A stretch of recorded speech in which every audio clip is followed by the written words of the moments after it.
His father was killed. In that moment, Troure made a promise, and 6 months later he launched the most courageous operation in West African history. It was a cold evening in November. Troure was reviewing reports in his room at the military headquarters. Disturbing information was coming in about gold mines in Burkina Faso. Western companies were demanding more land, paying less taxes, and ignoring the local people. There was a knock on the door.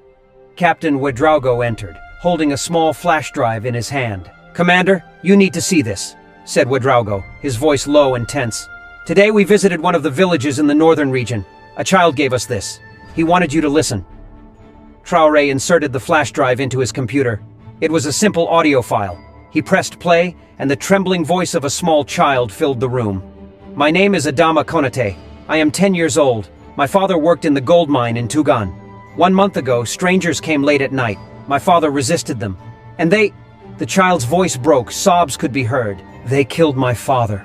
My mother saw and protested. They took her away. I haven't seen her since." Troure's face darkened. His hands began to tremble. The child's voice continued. "My father always taught me to tell the truth. So now I'm telling the truth. Foreigners are stealing our mines. They're killing anyone who resists. Please help." The recording ended. The room fell into silence. Troure sat motionless. Then, slowly, he stood up. Tears streamed down his face, but his voice was strong. "Find this child. Now, and we're going to his village." The next day, Troure and a small military team arrived at the small village of Tougan, near the northern border. The village was almost empty. Only a few elderly people and children remained. They found Adama, a thin boy with huge eyes. He was staying in his grandmother's hut. The old woman, her face marked with deep wrinkles and eyes clouded with cataracts, sat quietly in the corner, watching the soldiers with suspicion. The hut was small, with a dirt floor and a thatched roof that leaked when it rained. Their belongings were few: some cooking utensils, worn-out mats for sleeping, and a small box containing what appeared to be family photos. "Adama," said Troure, sitting beside the child, "I listened to your recording, and I want to make you a promise. I will uncover what happened to your father and mother, and those responsible will be punished." The boy nodded. There were tears in his eyes, but he tried to smile. "My father always talked about you," said Adama. "The brave soldier from the south," he would say. "One day, he will save us." Troure squeezed the boy's shoulder. "And that day has come, Adama." The grandmother finally spoke, her voice barely audible. "They came at night.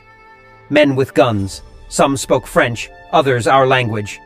They said the land now belonged to the mining company. Those who refused to leave." She trailed off, making a cutting motion across her throat. As they left the village, a fire was burning inside Troure. In the car, he turned to Captain Ouedraogo. "I want to know what's happening at the gold mines. Everything. Who runs them, who works there, where the money goes, and find out who those strangers are." The investigation began secretly. Troure formed a special team of soldiers and intelligence officers he trusted. Some were childhood friends who had joined the military with him. Others were officers who had proven their loyalty during difficult times. They set up a secure operations center in an abandoned school building on the outskirts of Ouagadougou. Maps of mining regions covered the walls. Photos of suspected corrupt officials and foreign executives were pinned alongside them.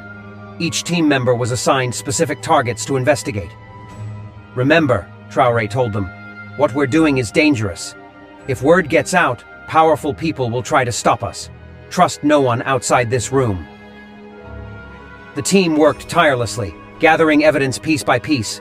They interviewed displaced villagers, photographed illegally expanded mining operations, and tracked financial transactions across international boundaries. The first findings shocked Troure.